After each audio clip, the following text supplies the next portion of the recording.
जी हाँ, विजय बहादुर सिंह लल्लू को जिताना है हस्त चलित पंप। जी हाँ, हैंड पंप के आगे मोहर लगाना है।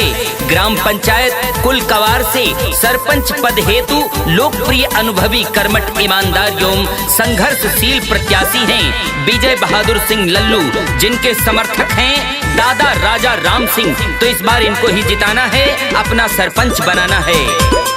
दुखियन गरीबवन के मिट्टी परेशानी, विजय बहादुर जीत है सच कहतानी। दुखियन गरीबवन के मिट्टी परेशानी, लल्लू भैया जीत है सच कहतानी। देखा विरोधियन के लटकल बलोला, लटकल बलोला।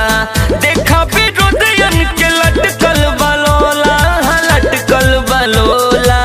ए भैया चारों ओर हल्ला इनके होला, ए भैया चारों ओर हल्ला इनके होला। ए भैया लल्लू के जितैहा कहे गाँव घर सब टोला। ए भैया विजयी बनैहा कहे सब गाँव घर टोला। काम किया है काम करेंगे, झूठे वादे नहीं करेंगे। जी हाँ, अगर इनको जिताएंगे तो ग्राम पंचायत कुलकवार का होगा संपूर्ण विकास, दुखिया गरीबों का देंगे साथ, सरकारी योजनाओं का मिलेगा लाभ। तो इस बार लल्लू भैया को जिताएं, अपना सरपंच बनाएं। पूरे गांव के विकास होई भैया, सरकारी काम में लागी न रुपैया। चोरी घुसखोरी ता मिटाई है, सबके पेंशन आवास दियाई है।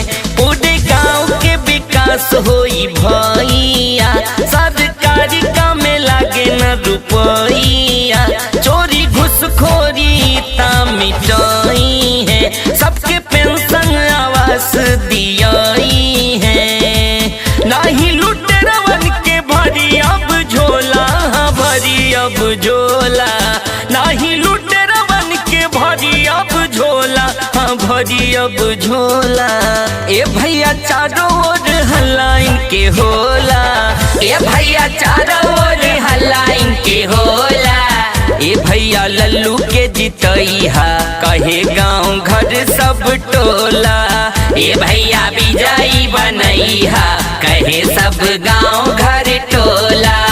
काहे पड़े हो चक्कर में, कोई नहीं है टक्कर में। जी हाँ, हस्त चलित पंप पर मुहर लगाना है। जी हाँ, हैंड पंप पर मुहर लगाना है।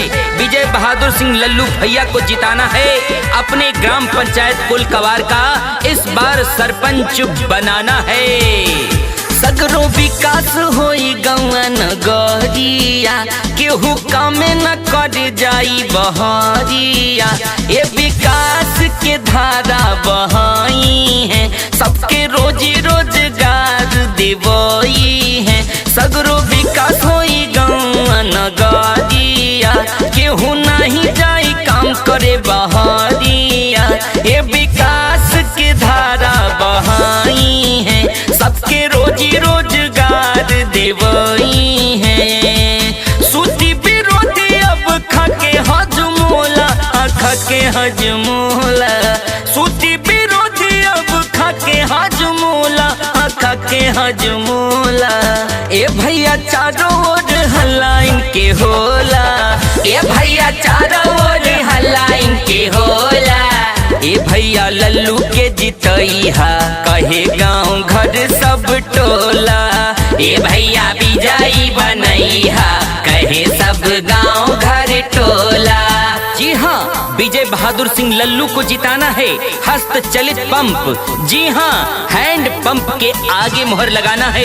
ग्राम पंचायत कुलकवार से सरपंच पद हेतु लोकप्रिय अनुभवी कर्मठ ईमानदार एवं संघर्षशील प्रत्याशी हैं विजय बहादुर सिंह लल्लू, जिनके समर्थक हैं दादा राजा राम सिंह। तो इस बार इनको ही जिताना है, अपना सरपंच बनाना है। दुखियन गरीबवन के मिट्टी परेशानी, विजय बहादुर जीत है सच कहतानी। दुखियन गरीबवन के मिट्टी परेशानी, लल्लू भैया जीत है सच कहतानी। देखा विरोधियन के लटकल बलोला, लटकल बलोला। देखा विरोधियन के लटकल बलोला।